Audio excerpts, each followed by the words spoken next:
बिस्मिल्लाहिर्रहमानिर्रहीम। अस्सलाम वालेकुम students, hopefully you all are fine.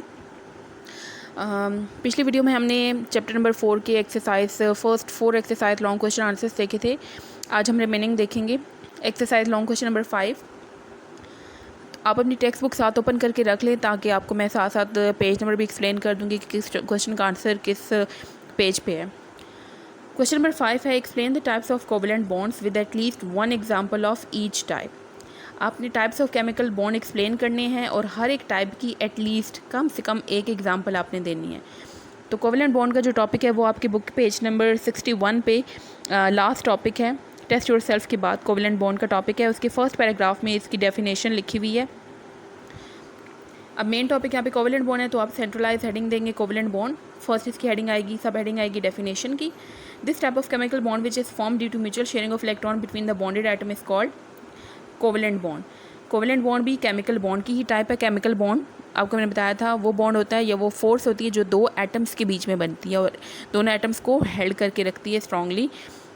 तो अगर तो केमिकल बॉन्ड इस तरह से बन रहा है कि म्यूचुअल शेयरिंग हो रही है, दोनों एटम्स के बीच में इलेक्ट्रॉन्स शेयर हो रहे हैं, तो उस तरह के बॉन्ड को हम कहते हैं कोवेलेंट बॉन्ड।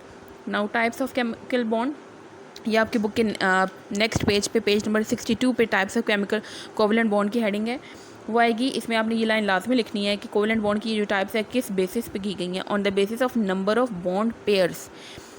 क्वेश्चन नंबर 3 में अगर आपको याद हो पिछले वीडियो में मैंने आपको बॉन्ड पेयर्स का बताया था। बॉन्ड पेयर वो होते हैं जो दोनों एटम आपस में इलेक्ट्रॉन जब शेयर करने के बाद जो पेयर बनता है उसको हम कहते हैं बॉन्ड पेयर। अगर एक एक इलेक्ट्रॉन शेयर कर रहे थे तो एक बॉन्ड पेयर बन रहा था, दो शेयर कर रहे थे तो दो बॉन्ड पेयर बन रहे थे, तीन शेयर कर रहे थे तो तीन बॉन्ड पेयर बन रहे थे। तो उस बेसिस पे हमने कोवेलेंट बॉन्ड की टाइप्स यहाँ पे इसको क्लासीफाई किया है कि तीन कैटेगरीज में। फर्स्ट सिंगल कोवेलेंट बॉन्ड है, then double and then triple covalent bond. अच्छा, बुक पे जो आपकी डेफिनेशन है वो शायद थोड़ी सी डिफरेंट हो, तो यहाँ पे मैंने डेफिनेशन तीनों की कंपेयर करके लिखी हुई है ताकि आपको याद करने में आसानी हो। सिर्फ तीन वर्ड्स का डिफरेंस होगा तीनों डेफिनेशन में, बाकी डेफिनेशन तीनों की सेम ही आएगी और उसके बाद आपने एक एक एग्जांपल देनी है। तो सिंगल कोवेलेंट बॉन्ड आप सेंट्रलाइज हेडिंग देंगे, इसकी आएगी definition, when one electron is contributed by each bonded atom. जब एक इलेक्ट्रॉन कंट्रीब्यूट होगा ईच बॉन्डेड एटम्स, एक बॉन्डेड एटम एक इलेक्ट्रॉन कंट्रीब्यूट करेगा तो एक बॉन्ड पेयर बनेगा and it forms single covalent bond. Representation कैसी होती है, दोनों एटम्स के बीच में सिंगल लाइन के थ्रू होती है। अगर सिंगल कोवेलेंट बॉन्ड है तो सिंगल लाइन होगी दोनों के बीच में। एग्जाम्पल आप इसमें वही लिखेंगे जो आपको मैंने क्वेश्चन नंबर 3 में हाइड्रोजन की एक्सप्लेन की थी। डबल कोवेलेंट बॉन्ड, अच्छा इसके अलावा भी आप कोई एग्जांपल लिख सकते हैं बुक से। पेज नंबर 62 पे जो सिंगल कोवेलेंट बॉन्ड का टॉपिक है उसमें आपके पास 4 एग्जांपल्स हैं टोटल। एक तो ये वाली हाइड्रोजन की एग्जांपल है, सेकंड आपके पास Cl क्लोरीन के बीच में का जो बॉन्ड है वो, ठीक है, और उससे आगे जो HCl है वो थर्ड एग्जाम्पल है और उससे आगे जो CH4 है वो चौथी एग्जाम्पल है, ठीक है। तो टोटल 4 एग्जाम्पल्स आपके बुक में मैंशन है। सेकेंड है डबल कोवेलेंट बॉन्ड, इसकी डेफिनेशन में आप लिखेंगे कि when each bonded atom contributes 2 electrons, 2 bond pairs are formed and double covalent bond is formed। यहाँ पे डिफरेंस अगर आप देखें फर्स्ट वाली डेफिनेशन का और सेकंड का, तो उसमें एक तो यहाँ पे डिफरेंस आ रहा है। ऊपर वाली डेफिनेशन में आप यहाँ पे 2 की जगह 1 लिखेंगे, यहाँ पे भी 2 की जगह ऊपर वाली में 1 लिखेंगे और यहाँ पे डबल लिखा हुआ है, पिछली वाली में आप यहाँ पे सिंगल लिखेंगे, ठीक है। तो सिर्फ ये 3 लफ्ज़ का डिफरेंस आ रहा है। रिप्रेजेंटेशन कैसी होगी, दोनों एटम्स के बीच में आप डबल लाइन ड्रॉ करेंगे और इसकी एग्जाम्पल भी आप वही वाली लिखते हैं जो आपने क्वेश्चन नंबर 3 में ऑक्सीजन की लिखी थी। देन ट्रिपल कोवेलेंट बॉन्ड की भी सेम डेफिनेशन आएगी, लेकिन इसमें आप क्या लिखेंगे कि एक बॉन्डेड एटम 3 इलेक्ट्रॉन्स शेयर कर रहा है, 3 बॉन्ड पेयर्स बन रहे हैं और ट्रिपल कोवेलेंट बॉन्ड बन रहा है। रिप्रेजेंटेशन इसकी क्या होगी, 3 lines between the bonded atoms. Example आप इसमें नाइट्रोजन वाली लिखेंगे जो कि क्वेश्चन नंबर 3 में आपने देखी। नेक्स्ट क्वेश्चन नंबर 6 है, how is the coordinate covalent bond formed, explain with example. Coordinate covalent bond किस तरह से बनता है और आपने एग्जांपल एक्सप्लेन करनी है। इसका आंसर आपकी बुक के पेज नंबर 63 पे है। डेटिव कोवेलेंट या फिर कोऑर्डिनेट कोवेलेंट बॉन्ड भी इसको हम कहते हैं। तो ये कंप्लीट टॉपिक फर्स्ट 2 पैराग्राफ्स तो कंप्लीट इसमें आएंगे, ठीक है। और जो लास्ट पैराग्राफ लिखा हुआ है आपकी बुक में in the formation of BF3 से स्टार्ट हो रहा है, ये वाला जो पैराग्राफ है ये सेकेंड एग्जाम्पल इसमें एक्सप्लेन की गई। तो फर्स्ट मैंने जो इसमें क्वेश्चन के आंसर में आपको यहाँ पे नोट करवाऊंगी, इसमें फर्स्ट 2 पैराग्राफ्स कम्प्लीटली एक्सप्लेन किए गए हैं। सबसे पहले तो सेंट्रलाइज हेडिंग आएगी कोऑर्डिनेट कोवेलेंट बॉन्ड की, फिर उसकी आ जाएगी definition, it is a type of covalent bonding in which bond pair of electron is donated by one bonded atom only. ये कोवेलेंट बॉन्ड की टाइप है। इसमें क्या होता है कि जो दो बॉन्डेड एटम्स हैं उनमें जिनके बीच में बॉन्ड बनता है, ये कोऑर्डिनेट कोवेलेंट बॉन्ड बनता है, उनमें से एक एटम क्या करता है कि bond pair of in which bond pair of electron जो है वो अपना बॉन्ड पेयर डोनेट करता है। ठीक है, डेफिनेशन हो गई। उसके बाद अब जो इलेक्ट्रॉन पेयर डोनेट करता है उसको हम कहते हैं डोनर, और जो लेता है उसको हम कहते हैं एक्सेप्टर। ये डोनर एक्सेप्टर दोनों डेफिनेशन भी बुक पे लिखी हुई हैं। अच्छा, इसके बाद आ जाएगी रिप्रेजेंटेशन। हम रिप्रेजेंटेशन इसकी एरो के थ्रू करते हैं, और एरो इस तरह से ड्रॉ करते हैं कि जो डोनर है उसकी तरफ एरो की टेल होती है, और जो लेता है एक्सेप्टर है उसकी तरफ एरो का हेड होता है। और जो इलेक्ट्रॉन डोनेट हो रहा होता है वो कौन सा होता है? लोन पेयर होता है, वो नॉन बॉन्डेड इलेक्ट्रॉन, इसको हम कहते हैं लोन पेयर। जो अगर आपको याद हो क्वेश्चन नंबर 3 में मैंने एक्सप्लेन किया था नाइट्रोजन के ऊपर और ऑक्सीजन के ऊपर जो हमने डॉट डाला था लोन पेयर, उसको लोन पेयर कहते हैं। एग्जांपल आपके पास फॉर्मेशन ऑफ अमोनियम आयन है NH4+। ये डायग्राम की बुक में दी हुई है। अब यहाँ पे देखें आपके पास एक मॉलिक्यूल है NH3। NH3 में नाइट्रोजन जो है वो यहाँ पे साइड पे 3 इलेक्ट्रॉन, नाइट्रोजन को आपको कमेंट में बताया था 3 बॉन्ड बनाता है क्योंकि इसको 3 इलेक्ट्रॉन्स चाहिए। तो यहाँ पे इसने क्या किया हुआ है, 3 यहाँ पे हाइड्रोजन्स के साथ इसने बॉन्डिंग करके अपने आप को स्टेबल किया हुआ है। अगर आप नाइट्रोजन के इलेक्ट्रॉन्स टोटल काउंट करें तो आपको देखें 8 इलेक्ट्रॉन्स नजर आएंगे। ये डॉट वाले तो इसके अपने हैं, जो क्रॉस वाले हैं वो ये शेयरिंग से ले रहा है। तो नाइट्रोजन के सराउंडिंग अगर आप इलेक्ट्रॉन्स काउंट करें तो टोटल 8 इलेक्ट्रॉन्स हो रहे हैं। ये स्टेबल है यहाँ पे। लेकिन यहाँ पे ये जो साइड पे H+ लिखा हुआ है, H एक हाइड्रोजन में एक इलेक्ट्रॉन होता है, और वो एक इलेक्ट्रॉन भी जब वो लूज़ कर देता है तो उस पर प्लस साइन आ गया। इसका मतलब ये हुआ कि इस हाइड्रोजन के पास एक भी इलेक्ट्रॉन नहीं है, इसका फर्स्ट शेल भी इनकम्प्लीट है। फर्स्ट शेल के शेल होता है और उसमें 2 इलेक्ट्रॉन चाहिए होते हैं स्टेबल होने के लिए। इसका मतलब ये हुआ कि इसको हाइड्रोजन को स्टेबल होने के लिए 2 इलेक्ट्रॉन्स चाहिए। तो ये नाइट्रोजन क्या करता है, अपना ये जो लोन पेयर जो कि यहाँ पे इसने बॉन्डिंग में नहीं इन्वॉल्व किया हुआ, इस लोन पेयर को हाइड्रोजन को डोनेट करेगा। तो एरो की डायरेक्शन में देखिए आप किस तरह से, ये डोनर है और ये एक्सेप्टर है, और रिजल्टिंग प्रोडक्ट क्या बन रहा है।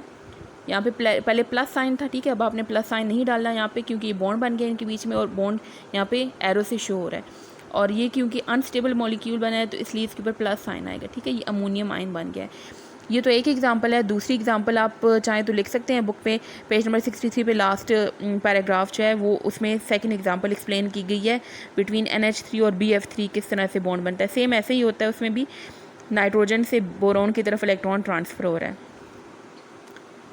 क्वेश्चन नंबर 7 है, what is metallic bond, explain the metallic bonding with the help of diagram. Metallic bond होता क्या है और आपने मेटालिक बॉन्ड एक्सप्लेन करना है with the diagram. Centralize heading आएगी मेटालिक बॉन्ड की। ये पेज नंबर 65 पे मेटालिक बॉन्ड का जो टॉपिक है कंप्लीट 2 पैराग्राफ है, उसके बाद नेक्स्ट पेज पे डायग्राम। ये कंप्लीट इस क्वेश्चन नंबर 7 का आंसर है। मेटालिक बॉन्ड की सेंट्रलाइज हेडिंग, उसके बाद आ जाएगी definition. It is a type of chemical bond. ये भी केमिकल बॉन्ड की टाइप है क्योंकि मेटालिक बॉन्ड एटम्स के बीच में बनता है, तो ये केमिकल बॉन्ड है। और कैसे बनता है, it is form between metal atoms. Metal atoms जो होते हैं वो जुड़े हुए जो होते हैं, कोई भी मेटल है, आयरन, सोडियम या कोई भी एटम आपके पास है, उन के जो एटम्स होते हैं, कोई भी मेटल है जो उसके एटम्स हैं वो आपस में बॉन्ड, उनके बीच में जो बॉन्डिंग होती है वो मेटालिक बॉन्डिंग होती है। जो जुड़े हुए होते हैं उनके एटम्स वो मेटालिक बॉन्ड के थ्रू होते हैं। ठीक है, और इसके लिए रिस्पॉन्सिबल कौन होता है, इसके लिए रिस्पॉन्सिबल मोबाइल या फ्री इलेक्ट्रॉन्स है जो कि वो मेटल लूज़ करता है। एग्जाम्पल आपकी बुक में नहीं मेंशन, आप लिख सकते हैं कोई भी बॉन्डिंग बिटवीन आयरन एटम या बॉन्डिंग बिटवीन सोडियम एटम या कोई भी मेटल ले लें आप। एक्सप्लेनेशन सेकेंड पैराग्राफ की से इसकी एक्सप्लेनेशन स्टार्ट होगी। Hold of nucleus over the valence electron. In case of metal, the hold of nucleus over the outermost electron is weak because of large size atoms and greater number of shells in between nucleus and valence electron. इसमें लिखा हुआ है कि metals के case में जो nucleus का hold होता है बाहर वैलेंस शेल के इलेक्ट्रॉन्स के ऊपर, वो वीक होता है। मतलब कि न्यूक्लियस इतना स्ट्रांगली अट्रैक्ट नहीं करता वैलेंस शेल के इलेक्ट्रॉन्स को। इसकी रीज़न क्या है, इसकी रीज़न एक तो ये है कि एटम का साइज़ बहुत बड़ा होता है।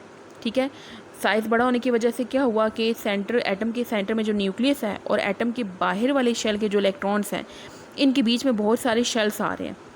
तो बाहर वाला शेल का जो इलेक्ट्रॉन है वो न्यूक्लियस से बहुत दूर हो जाता है, तो इसलिए न्यूक्लियस का उसके ऊपर होल्ड जो है, उसकी तरफ जो अट्रैक्शन होती है वो कम से कम होती है। आयनाइजेशन एनर्जी, मेटल्स की आयनाइजेशन एनर्जी लो होती है। क्यों? क्योंकि it has tendency to lose their outermost electron. क्योंकि न्यूक्लियस इतना स्ट्रांगली अट्रैक्ट नहीं करता उस आउटर मोस्ट शेल के इलेक्ट्रॉन्स को, तो ये इजीली इलेक्ट्रॉन लूज़ कर सकते हैं। जब इजीली इलेक्ट्रॉन लूज़ कर सकते हैं तो इसको इतनी ज़्यादा एनर्जी नहीं चाहिए होती इलेक्ट्रॉन लूज़ करने के लिए, तो इसलिए इसकी आयनाइजेशन एनर्जी लो होती है। क्योंकि आयनाइजेशन एनर्जी हम कहते हैं उस एनर्जी को जो कोई किसी भी एटम में से इलेक्ट्रॉन निकालने के लिए चाहिए। ये ऑलरेडी आसानी से इलेक्ट्रॉन लूज़ कर सकता है, तो इसलिए इसको एनर्जी की ज़रूरत नहीं पड़ती हाई एनर्जी की, that's why it has low ionization energy. Common pool, the loose or free electrons of all metal atoms move freely in the spaces between atoms of metal. Metal atoms के बीच में जो spaces होती हैं, खाली जगह होती हैं, वहाँ पे इसकी जो इलेक्ट्रॉन्स जो ये लूज़ करता है वो फ्रीली मूव कर रहे होते हैं उन स्पेसेस में, ठीक है। और इसलिए इन इलेक्ट्रॉन्स का मोबाइल इलेक्ट्रॉन्स भी कहते हैं। मोबाइल इलेक्ट्रॉन्स मीन्स जो कि मोशन में होते हैं, मूव कर रहे होते हैं, ठीक है। मोबाइल इलेक्ट्रॉन्स भी कहते हैं या फ्री इलेक्ट्रॉन्स भी कहते हैं। None of these electron is attach to any particular atom, किसी खास एटम के साथ अटैचमेंट नहीं होती। They either they belong to a common pool or belong to all the atoms of that metal. Nuclei of metal appear submerged in the sea of these mobile electrons.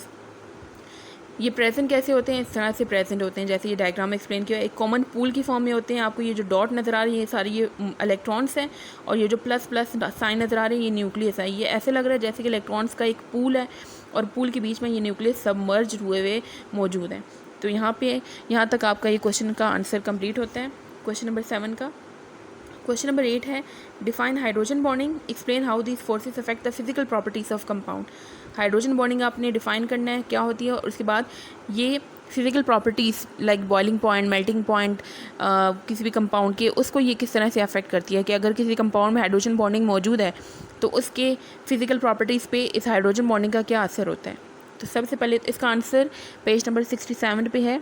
Hydrogen bonding से ये 4.4.2 topic है hydrogen bonding. अच्छा, सबसे पहले तो आपको मैं बता दूं हाइड्रोजन बॉन्डिंग जो होती है ये केमिकल बॉन्डिंग नहीं है। केमिकल बॉन्डिंग होती है दो एटम्स के बीच में। हाइड्रोजन बॉन्डिंग जो है ये एक इंटरमोलिक्यूलर फोर्स की टाइप है। इंटरमोलिक्यूलर फोर्सेस हम कहते हैं जब दो मॉलिक्यूल्स के बीच की फोर्स, दो मॉलिक्यूल्स आपस में जो उनके बीच में अट्रैक्शन हो रही होती है उनको हम कहते हैं इंटरमोलिक्यूलर फोर्स, और हाइड्रोजन बॉन्डिंग उस इंटरमोलिक्यूलर फोर्स की एक टाइप है। तो दो मॉलिक्यूल्स जिनके बीच में हाइड्रोजन बॉन्डिंग मौजूद है उसमें एक मॉलिक्यूल में तो हाइड्रोजन का होना लाजमी है, नाम से शो हो रहा है हाइड्रोजन बॉन्डिंग, तो इसका मतलब ये होगा उसमें हाइड्रोजन लाजमी होगा। और दूसरे मॉलिक्यूल में कोई नेगेटिवली चार्ज इलेक्ट्रोनेगेटिव एलिमेंट होना ज़रूरी है। So partial positively charge hydrogen atom of one molecule attract करता है और बॉन्ड बनाता है with the partial negative charge atom of other molecule. दूसरे मॉलिक्यूल के पार्शियल नेगेटिवली चार्ज एटम के साथ ये बॉन्ड बनाता है, और इस बॉन्डिंग को हम कहते हैं हाइड्रोजन बॉन्डिंग।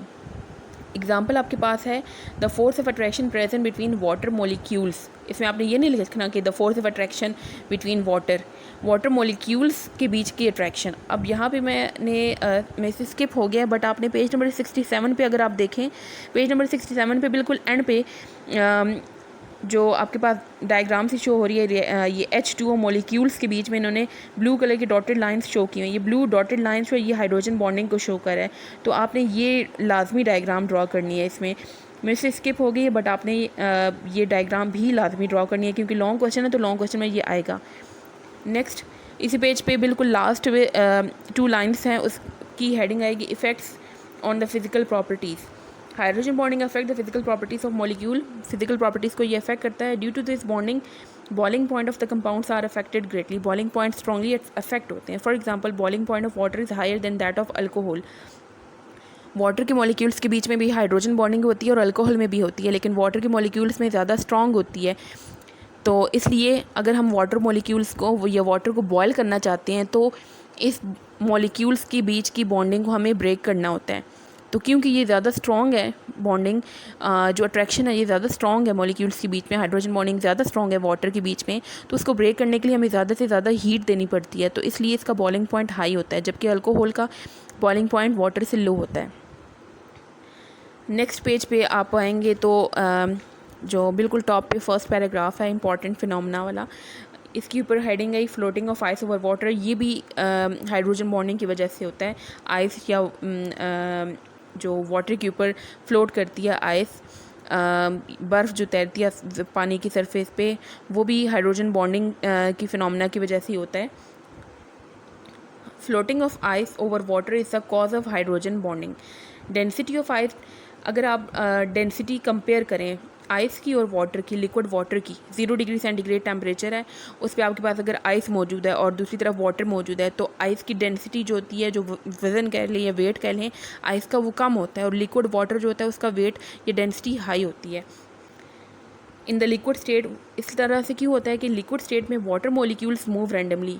लिक्विड स्टेट में जब मॉलिक्यूल्स होते हैं, पानी के मॉलिक्यूल्स मूव कर रहे होते हैं रैंडमली, लेकिन जब वाटर फ्रीज़ होता है, आइस में चेंज होता है, तो मॉलिक्यूल्स होते हैं वो अरेंज हो जाते हैं एक स्पेशल फॉर्म में, ऑर्डर्ड फॉर्म में अरेंज हो जाते हैं, और उसका जो स्ट्रक्चर बनता है वो एक ओपन स्ट्रक्चर बनता है। ओपन स्ट्रक्चर का मतलब ये होता है कि उसके बीच में खाली जगह बहुत ज़्यादा हो जाती है। आइस जो बनती है वो आपको इस तरह से देखने में तो नहीं नज़र आता, लेकिन उसके बीच में ओपन स्पेसेस होती हैं, उन ओपन स्पेसेस की वजह से उसकी डेंसिटी कम होती है।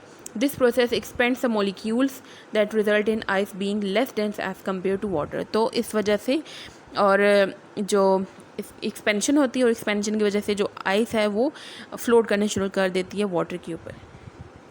तो यहाँ पे आपके क्वेश्चन 8 तक हो गया। नेक्स्ट जो 9, 10, 11 क्वेश्चन है वो आपको मैं इंशाल्लाह नेक्स्ट वीडियो में एक्सप्लेन करूँगी। Thank you so much. अल्लाह हाफिज़।